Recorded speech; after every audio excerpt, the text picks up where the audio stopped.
If you've been watching LPL, you probably think that these videos might be pointless, or if you just started watching this weekend, because the games have frankly been kind of a disaster. First, originally it was supposedly that double limit was taking place, so seed mattered a lot less, and now you're at this place where the 6th versus 3rd seed and the 2nd versus 7th seed don't face EDG in the semifinals. 4th, 5th will face 1st versus 8th in the semifinals. So no one really wants the 4th versus 5th seed, so teams like Invictus Gaming and LGD, who still have a chance to be 6th or be 7th even, or will be sandbagging a little bit more, will be playing a little more dumb stuff. Not necessarily trying to lose, because obviously that's against the rules, but picking things for fun, playing more aggressive dives, doing more troll things. Like IG got 2-0 by King, who are really trying, and LGD picked really stupid compositions. So you're in this position where it's really hard to gauge team identities based on the games that happened this weekend and the remaining games in the set. So I'm going to try to continue to do these videos based on how these teams were looking leading up to this past weekend. It means I'm not going to be able to use as much footage from patch 5.6. I will try to do that to my best of my ability, but that's the caveat. If you tune into an Invictus Gaming game, after I watch this video and you expect them to play like I'm going to say they're going to play, they might not necessarily do that. Realize that that's the preface that I'm going from. That out of the way, Invictus Gaming is a team that's really old in the context of Chinese League of Legends, so I'm probably going to have a lot more to say about them leading up to LPL, within LPL. I'll try to make that section a little bit briefer, but I think people do like to have the history and the context of some of these organizations and some of these players, because some of these players have been on the team for a really long time. So I will go into that in more detail. Of course, to break out, I always like to introduce the team by how I think their identity is now. What I think the team identity is at this point would be, and to recap, we had LGD was the minion control team. We had Snake as the team fighting in terrain above dragon team. So I would say Invictus Gaming is interesting because they're the counter strategy team, and what they do is they build their compositions and they prepare for teams specifically based on what their natural style is. So they have these players now who have these very wide champion pools who can play a variety of different styles. They can go for late game, they can go for early game. Their coach at this time, Pooh, they call him Coach Pooh. Like, I know Pop Muffa is also coaching them, but they always refer to Coach Pooh. So their pick ban will be very targeted at counter strategy. That's a very interesting thing about Invictus Gaming. You think G Tigers have this reputation too, and Invictus Gaming isn't as developed as the G Tigers in this regard, but this is the direction they're trending in. Regarding Invictus Gaming's history, which I said was going to be long, I'm going to start in 2011 when there was a team called Catastrophic Cruel Memory.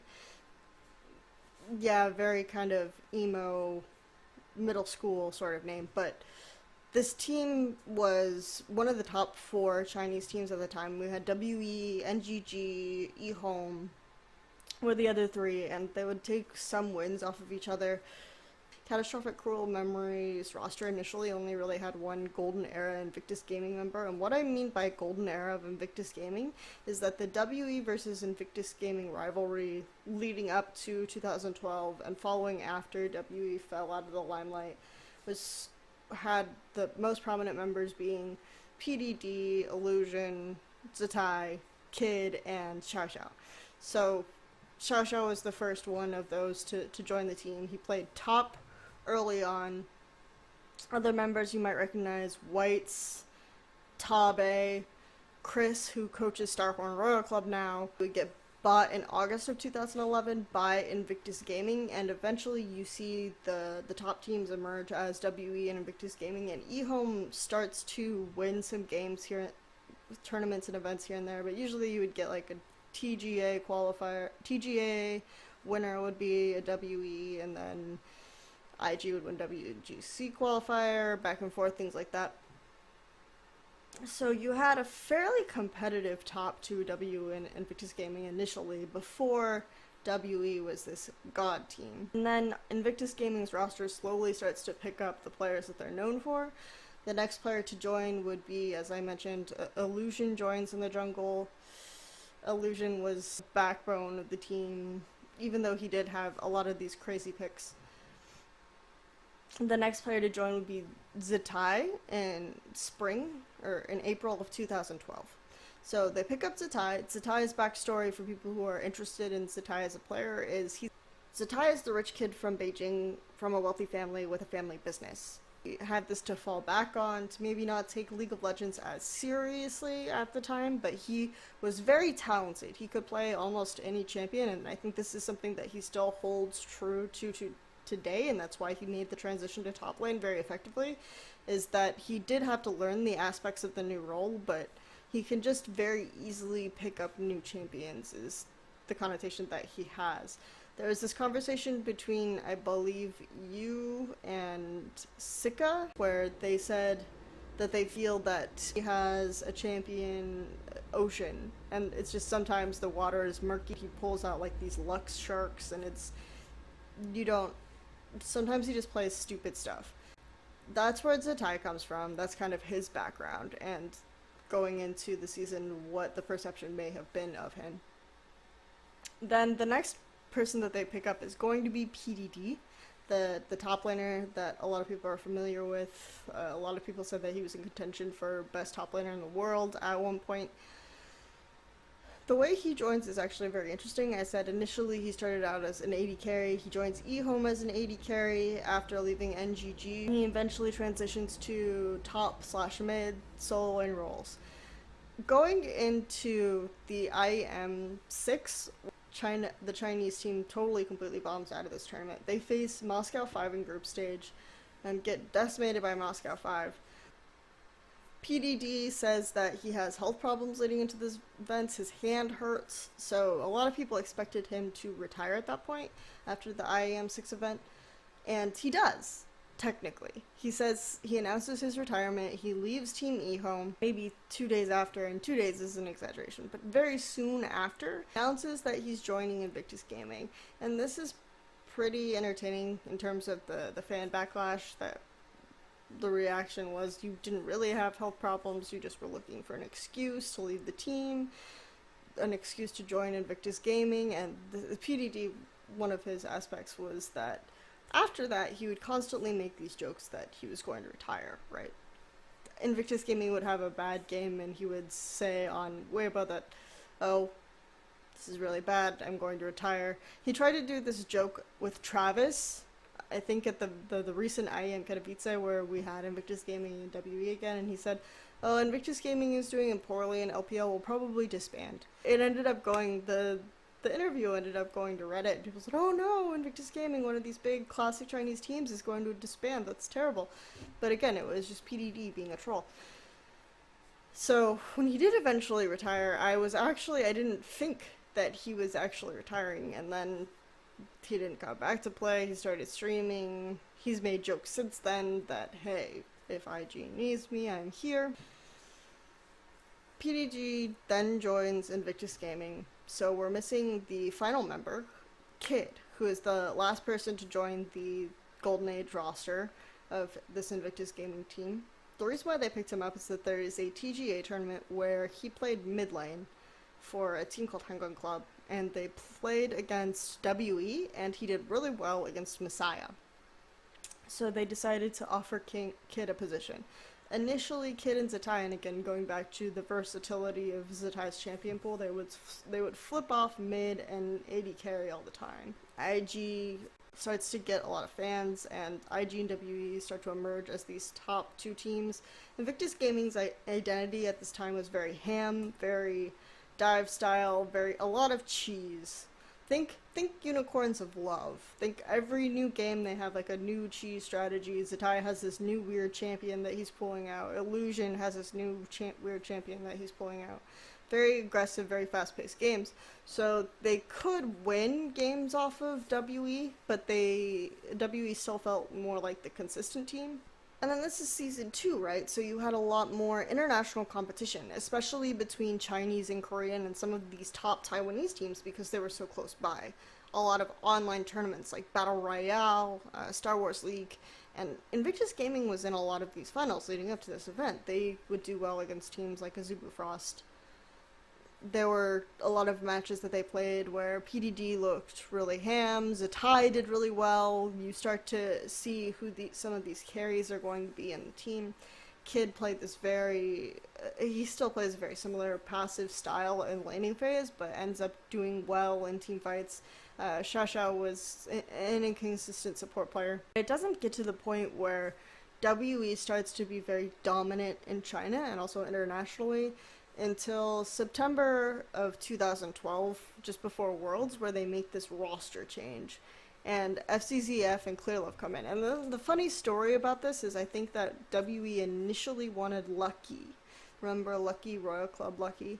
So you think about all these criticisms that Clearlove gets. Imagine if they had Lucky instead.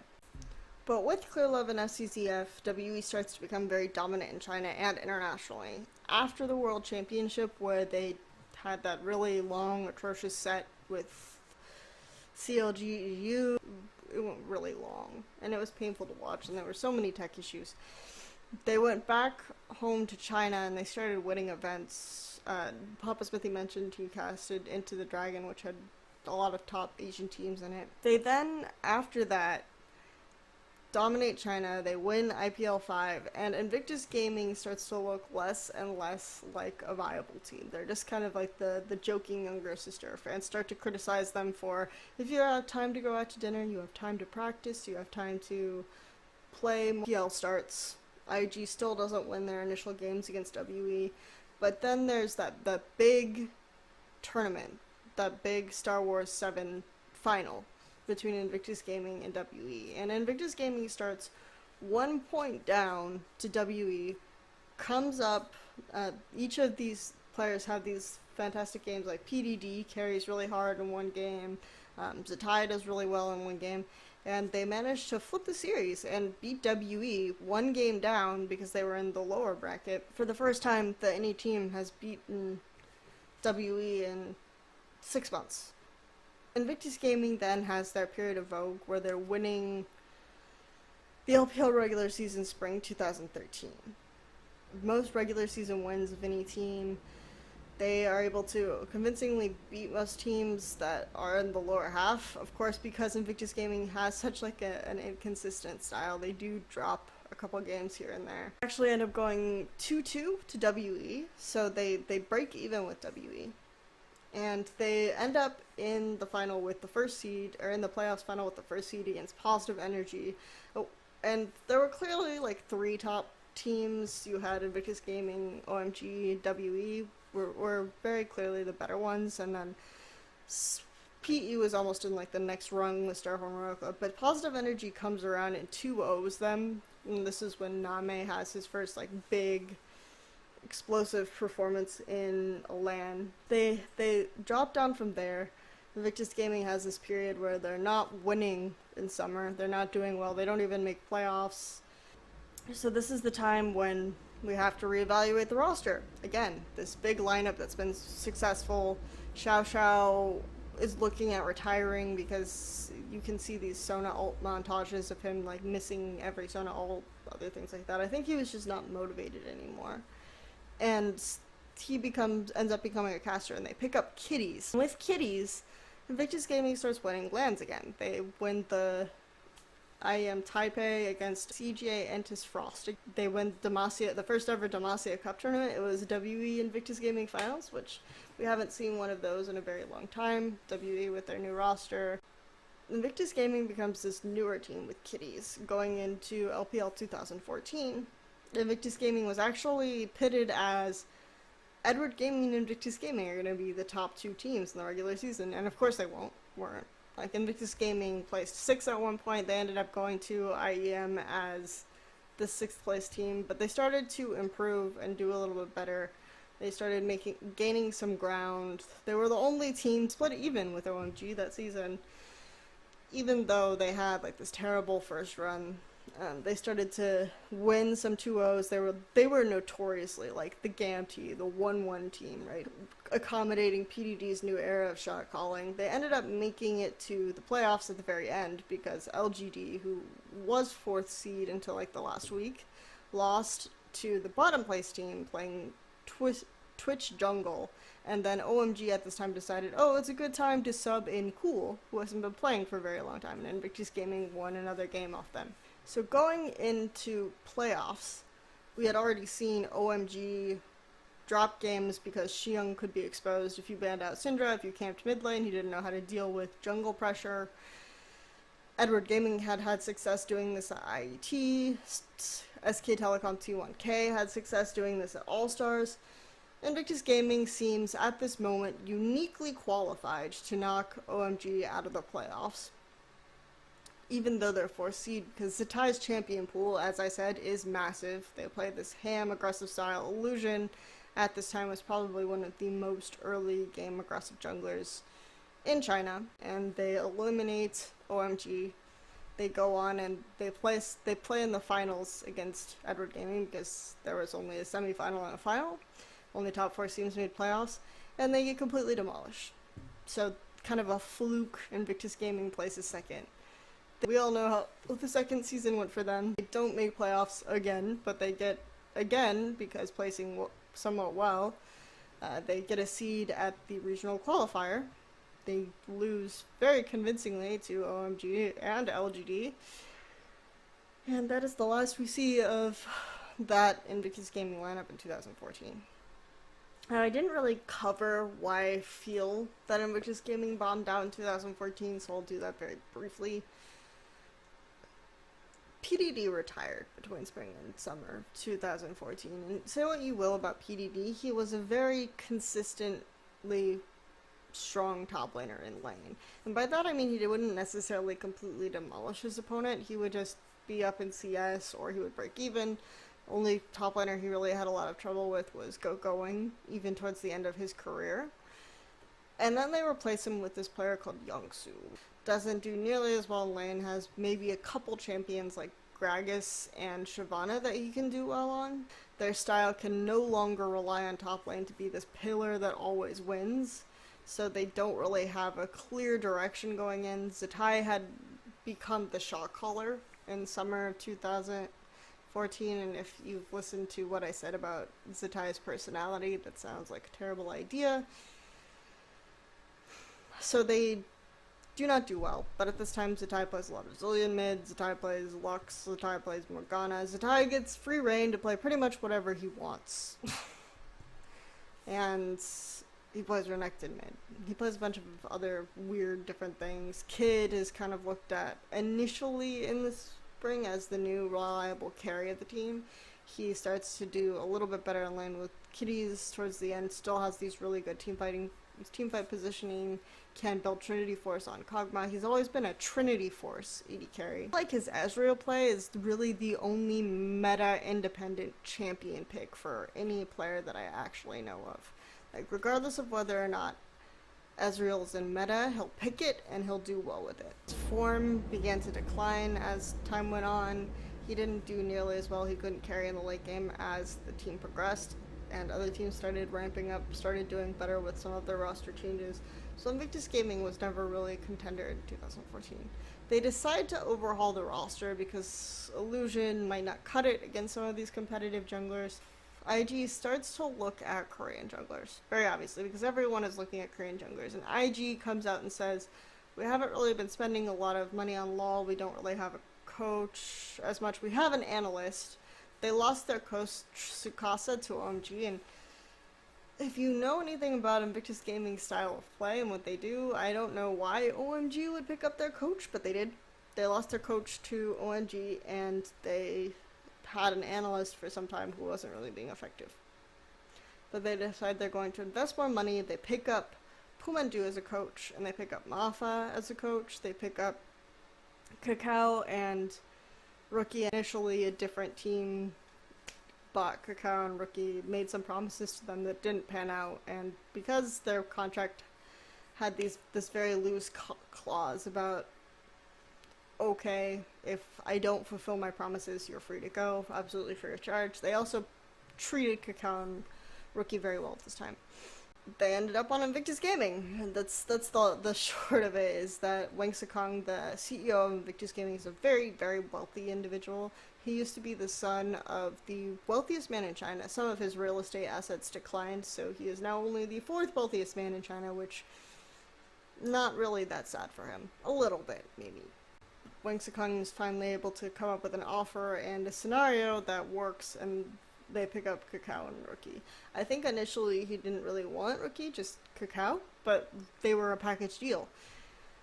So they end up benching Zzitai, and this is when we get to the point in Zitai's career where he realizes he doesn't necessarily have a job. They do a rotation thing where they have Save and Zzitai for a couple games, and this is the first 0-2 they faced against Vici Gaming. I think probably the other roster would have lost to Vici Gaming because the team was relying on Rookie and KaKAO as a backbone instead of really integrating the shot calling and the team play and the style.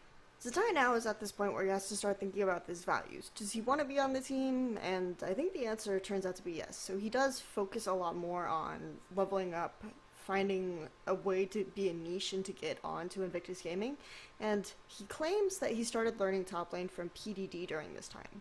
Because if you look at Invictus Gaming's roster, they had a very obvious weak point, and members of the team would come out and say Pokemon, this top laner that they had, who he could play a Maokai fairly well, but let's face it, like, Maokai is a fairly simple champion to play, and it restricted their strategy in this way that he had to have this Maokai pick, or the team would essentially fall apart.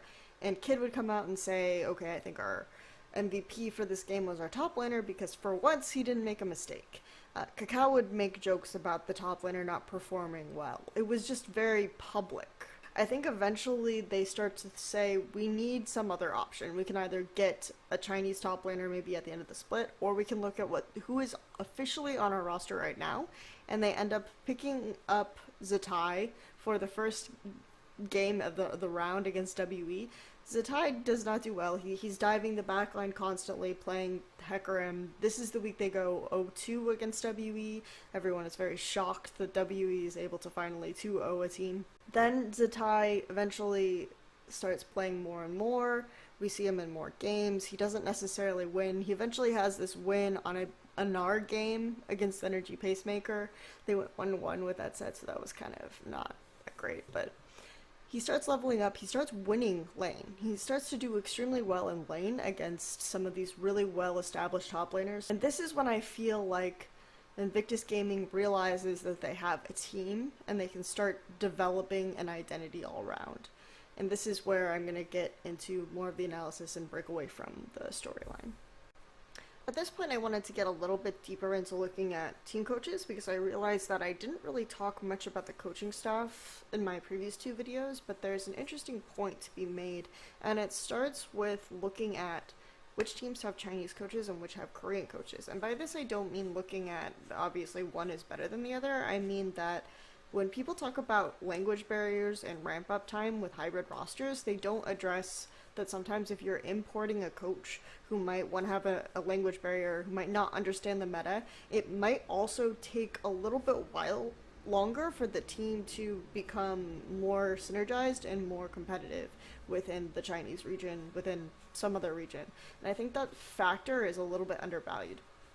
The reason why I want to say this is because I feel like LGD and Snake, which are teams that initially started out and initially were rising and looked very prominent and very strong, have Chinese coaches, whereas Vici Gaming and Invictus Gaming, who started to rise only recently and find their strategy and find what worked for them, very recently they have Korean coaches. They have Pooh and they have Home.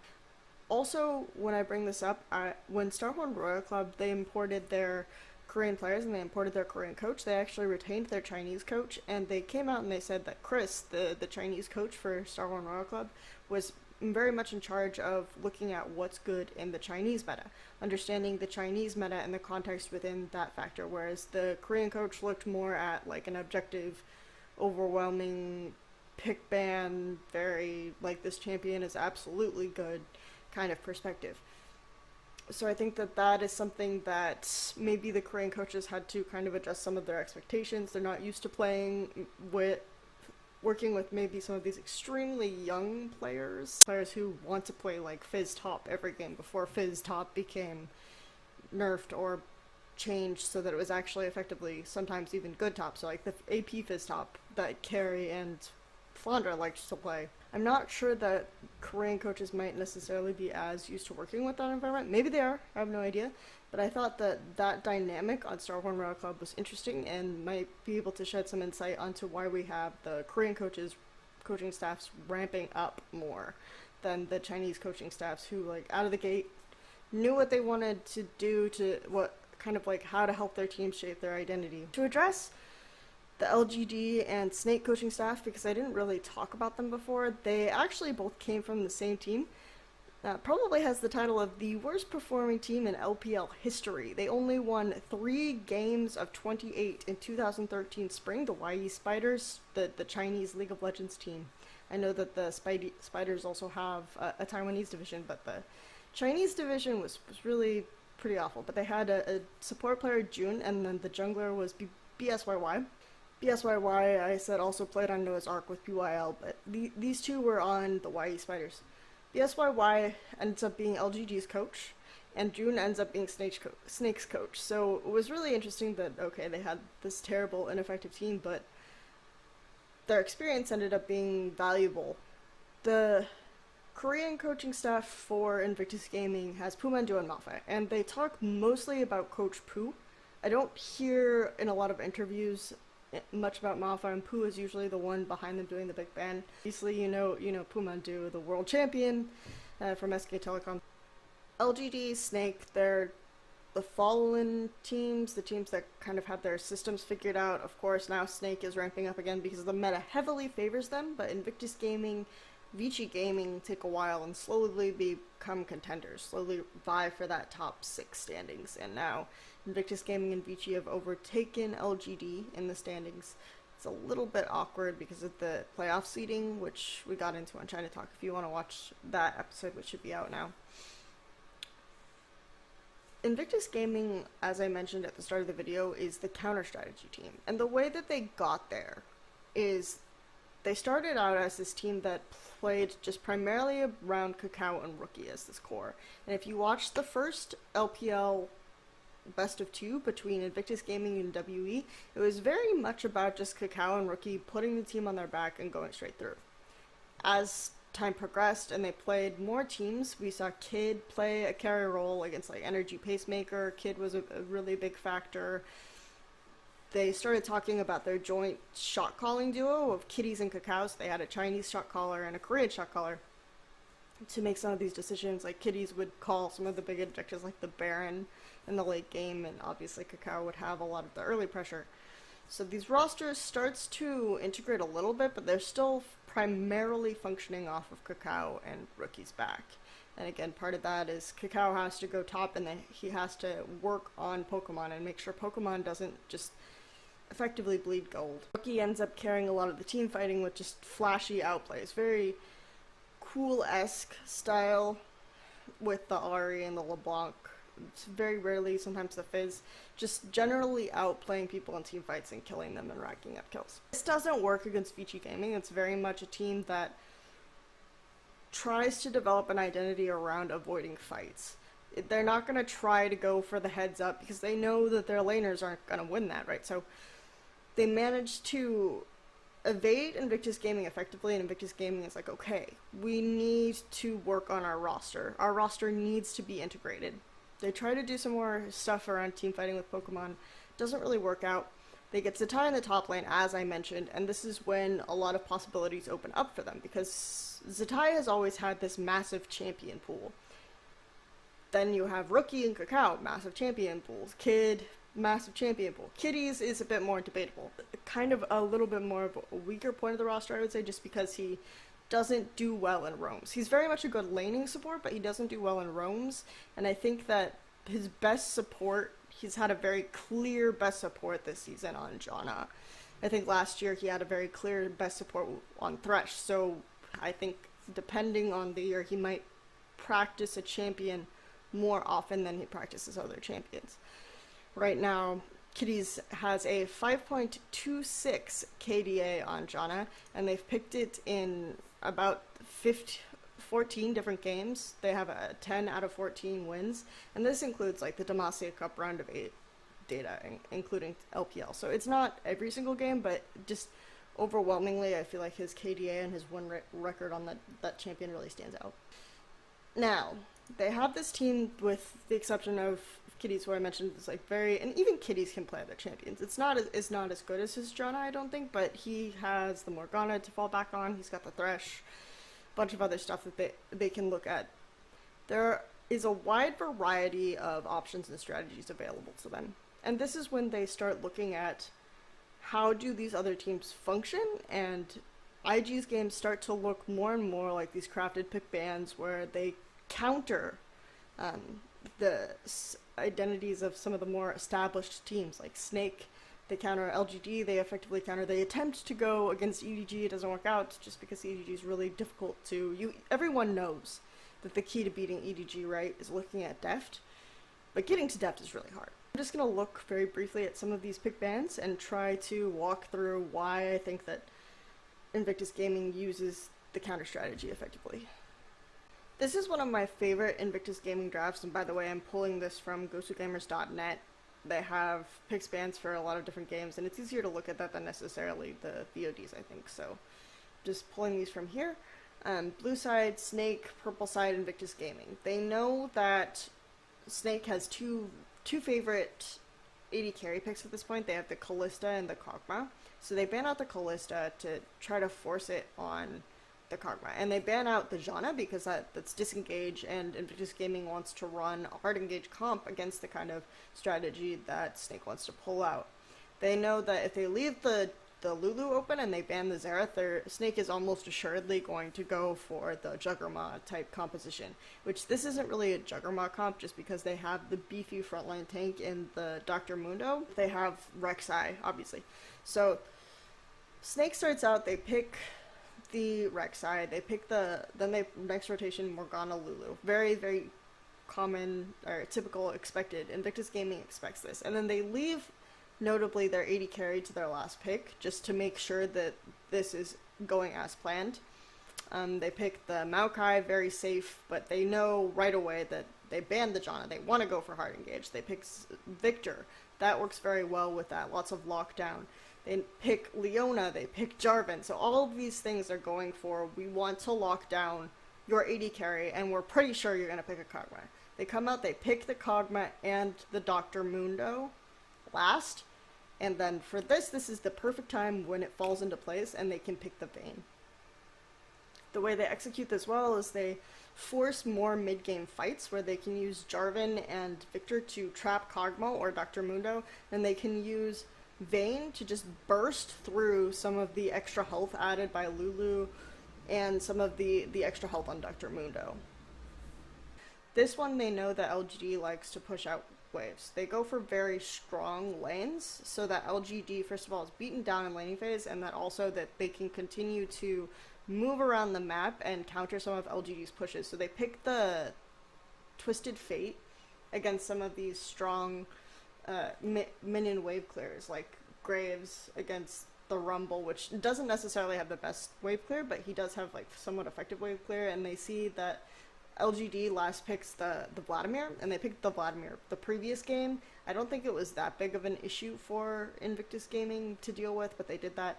Also, a very AoE, like early mid-game fight composition that LGD comes out with, so they want to pick things that can avoid it a little bit better, like the Kalista has higher mobility, the Nidalee can get away from these fights effectively.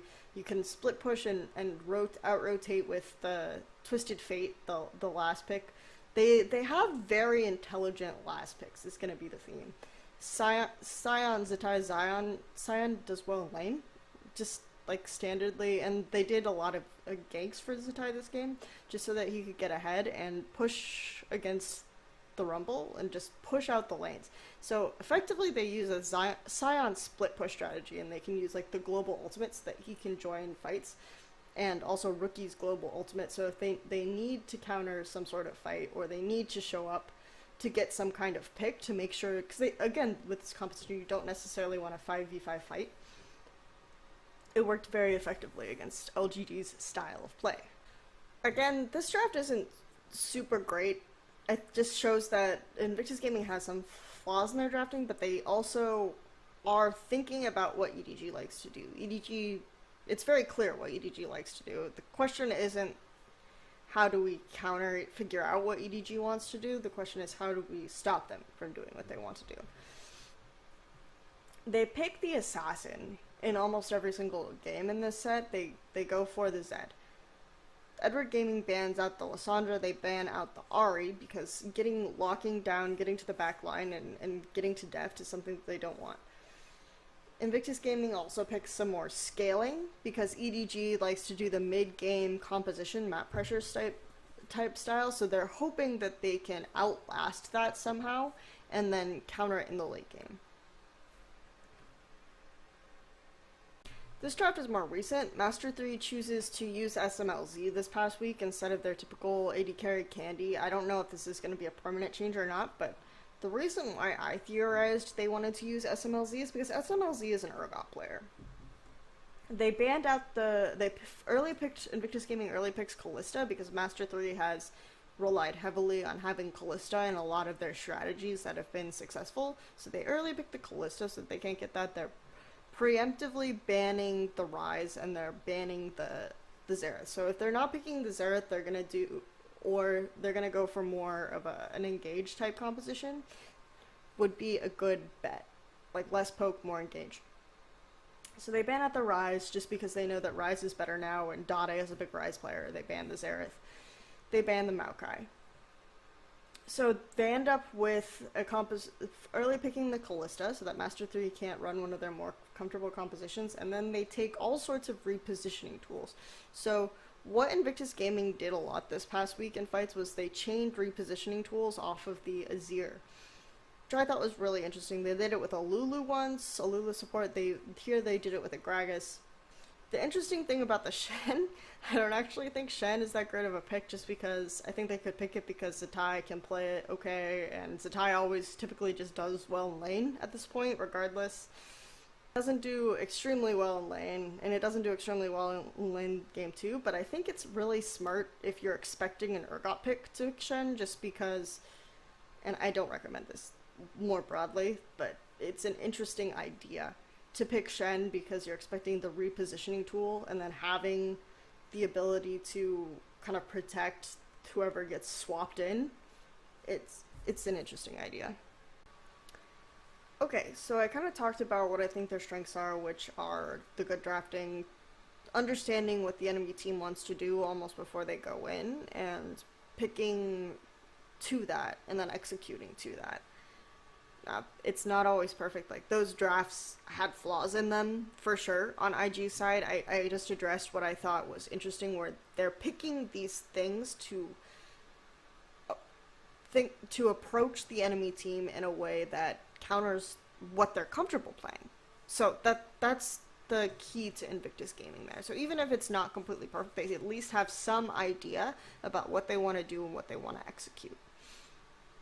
Now, there are definitely flaws in Invictus Gaming. I think that if they don't get certain picks, they have a little bit more trouble executing, like, lane pressure in the early game. And by that I mean KaKAO has been a little bit reliant on getting Lee Sin or Nidalee, and I think part of this has been very straightforward, and I want to credit Emily Rand a little bit with this idea.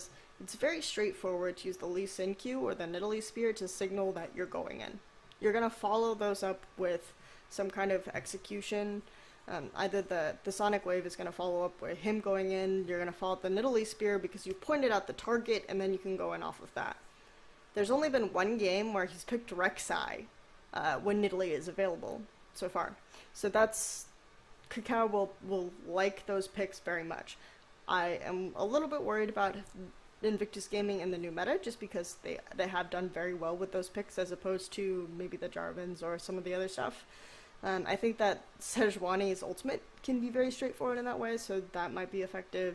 They've used Gragas ultimate can single out targets. It might not be as straightforward, but 3.759 KDA on Lee Sin, 9 out of 16 wins, 4 of 8 and 3 on the Nidalee. The caveat there is that a lot of those Nidalee games, like 3 of them at least, are against EDG. So the other weakness that I want to address is kind of hidden within, I think maybe they're just growing pains, communication issues, also focusing on Kitties. Sometimes there's a misdirection in fights that just causes a weird scatter. Also without the Lee Sin pick, not as much focus. So I'm going to show that clip real quick. There are several members of IG going into this fight, and they immediately isolate this target, but more members of the EDG show up, and Kitties scatters the fight in a suboptimal way, and it just looks really panicky. I don't think that that's necessarily typical of the way IG fights. It's just that when they realize they're outnumbered or they're in a disadvantaged situation, they can get kind of sloppy. They like to orchestrate their team fights well. I think that there is a panic miscommunication vector that's a little bit stronger within their team fighting than some of the other top teams. The other thing that I would like to point out is they don't deal as effectively with camp. And this is weird because one of the big examples comes from the King versus Invictus Gaming set. If they're getting camped, they don't really know how to reappropriate the jungle pressure. They don't know how to make up for it in other lanes. But it's worked well against them, against Rookie several times. It's worked okay against Kid a few times. I'm going to show you an example from a GAMT game, where GAMT managed to win a game off of Invictus just by camping the mid lane. And they actually do this a lot when they pick Jarvan. And there's an immobile mid laner, is that they like to camp mid a lot. So Invictus Gaming probably should have or could have foreseen that. Just going to show you the clip. There's not a whole lot of detail going in there. Top lane for IG, looking to once again continue to bully Let Me, but he's pretty tanky. I don't know whether they can. Rookie caught. Yeah, binding hit, true shot barrage again. The damage is massive from Zhao. Huey runs in to dunk him, and Sync Dream claims the kill. Yeah. So my point is, I think that there have been a few instances, like the King instance, the instance there with GAMT, a game against OMG, where they have not reacted well to camp, either with vision control or just with reappropriating the jungle pressure. So I think that these are some of the factors that debilitate IG, is that you can probably out team fight them if you're careful with your vision, or you can, if you pick away like the Nidalee and the Lee Sin, or give KaKAO less of one of his comfort picks, their early game isn't going to be as cohesive, and Invictus Gaming Snowball isn't going to come through. They're going to probably revert back to some of the style that they did earlier, where they just try to extend the laning phase and do well like in the 1v1s, which I don't think works as well for them. I would say those are big weaknesses of Invictus Gaming right now, and where you can kind of see them potentially falling when you get up to higher levels of competition like Vici or Edward Gaming for sure. OMG sometimes if they're having a good day. After that, just Invictus Gaming is looking really good right now, and I think part of that is just because on an individual level they have very strong laners, they have very deep champion pools, they're able to execute a variety of different counter strategies, they're well researched. Invictus Gaming is shaping up looking really strong. Watching this video, I hope maybe you learned something about Invictus Gaming. If you want to be a fan of this team, they've traditionally, as I've said before, they've had this very fan-centric focus. They do a lot of streaming. You can find Rookie stream on Zenki. I think they have a couple streams on Douyu still, but I think most of them, like Kid and Rookie, stream on Zenki. Interviews with them are going to be typically funny. If you like the KT Arrows, Rookie and KaKAO were kind of fun, I think, in that regard. They had big personalities, people, especially KaKAO, right? So Invictus Gaming is definitely more of a fans team. I think they're much more serious this year, and that's typified by Zzitai than they have been before, but still kind of an ethic that they follow.